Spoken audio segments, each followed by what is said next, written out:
Yeah, I obviously didn't want to go back and see it. I didn't want to go get the X-rays or whatever it was. I wanted just to continue to play.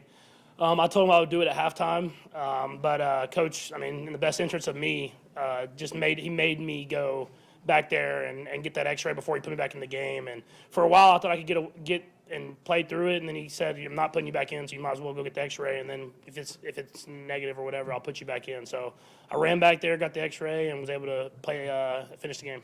How are you feeling now after the game's over? How's the ankle feeling now? I was just talking to him. It feels better. I mean, it feels better than I thought it was going to be now. Obviously, I have a lot of adrenaline going right now, so we'll see how it feels. But I'll hop right into treatment tonight and try to do whatever I can to be as close to 100% by next week. But luckily for us, we played the early game on Saturday, so we get an extra almost half a day that I can let that ankle rest. Knowing you didn't want to come out, what did you make of the job Chad did? I mean, it's special, man. He's in the playoffs. He doesn't get any reps during the week. And he prepares himself to be able to go in for stuff like that. And he got a 98-yard drive backed up, a playoff game against a great opponent, and be able to drive the ball down the field, make some big throws versus some pressure looks. I mean, they brought some heat whenever he came in the game.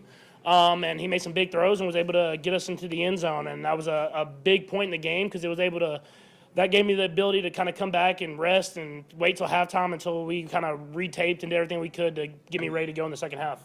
What else was included in everything we could to get you going in terms of treatment? How else did you? No real treatment. You don't have time to get treatment and stuff like that. But, I mean, you just put the spat on, get it tight, try to keep the swelling down, and then go out there and play. And they made me do a couple things in the locker room to show that I could move and protect myself if everything kind of pressure came, or whatever it was. And, I mean, credit to the team. The offensive line did a great job in that second half of protecting me.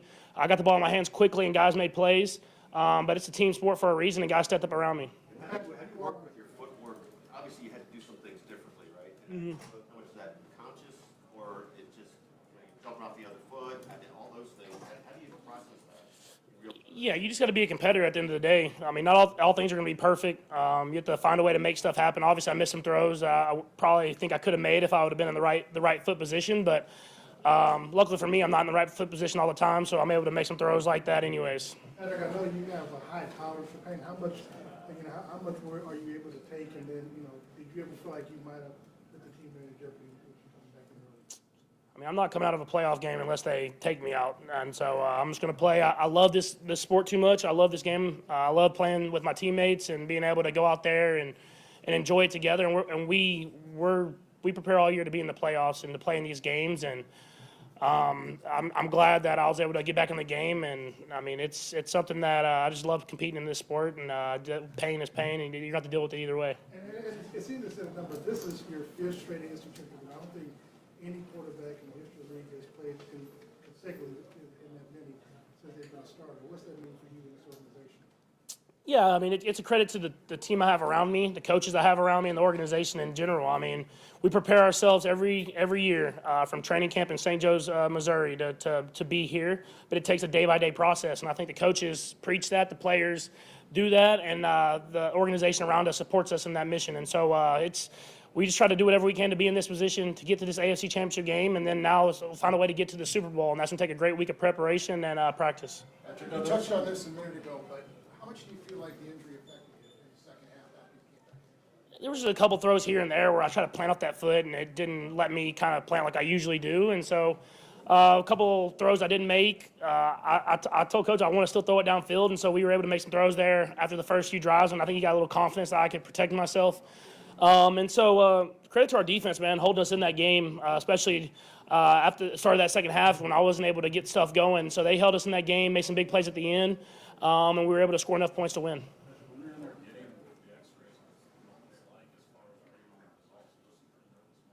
Yeah, pretty nervous moments, man. I mean, I always pray whenever stuff like that comes around, man, and just it's all in God's hands at the end of the day, and I just have to accept whatever it is and turn it into a positive. And so luckily for me, he blessed me to keep me injury-free as far as breaks or anything like that. And so now how can I prepare my body to be ready to go next week? And I'll start that tonight, and that process will be tough, but I'll be ready to go. You set the game on TV for you? Yeah, well, I'll be watching the game for sure. I mean, playoff football is the best time of the year, man. Just to be able to watch that, and so I'll get the treatment and stuff like that. But the families will have to wait for a while because I'll be getting that stuff done. No, I meant today when you were getting the X-ray. Oh no, they don't ever show the TV, man. I've been back there. Like the divisional round, whenever the Browns game when Chad was playing, I didn't get to see like any of that until like the last drive, and so they do a good job of not having the TVs going in there, so that I have to focus on myself and getting myself better more than focusing on the game. Couple more. They have 14 receptions, 2 touchdowns. What do you think of his day? Yeah, man, it's another guy just steps up, man. It seems like he gets better and better in the playoffs as you get further and further in there. And you need those type of guys, and he did a great job of making some tough contested catches. And he's special, man. He's a special player, one-of-a-kind player. That's one of the main reasons that we've been able to be in this position so many times. What's it like being? The last drive that you guys scored a touchdown, they cut it to 3. Take me through that drive, and obviously you went down on that touchdown. Yeah, no, it was a good job by everybody. I think everybody had a part in that drive. Everybody was making plays. And that's what championship teams do, is that whenever stuff's not going their way and the game gets tight, how are you going to respond? And I went down, I kind of jumped and landed on the same ankle, but I had to find a way to get the ball in the end zone, and Marquez was there, and I needed to make the throw. And he stepped up and made a big play there at the end of the game to win it. Last two kneeled and bodied. 75,000 people thought this was going to be an easy game. What was it like being in a tight game with your situation with your ankle and with knowing your season's on the line? Yeah, I mean, I never think any playoff game is going to be easy. I mean, teams are here for a reason.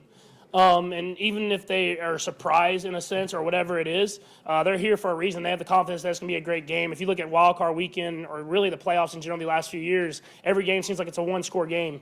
And so we came with the mentality that we were going to have to play to the very end. And obviously we had some adversity through there with some injuries and stuff like that. But I was proud of how the guys responded and were able to figure out a way to get the win. Last one.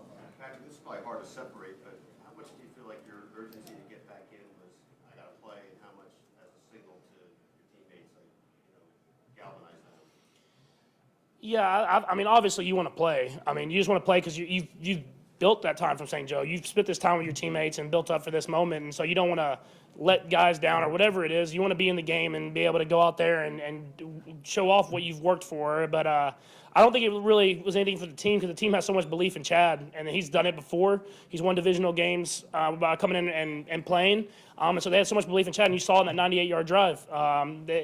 He ran the offense the way the offense is supposed to be ran. He threw it to the right guys, and guys stepped up and made plays. And so that's what a great team does. It's not about one guy. It's about the whole team. Great. Hey,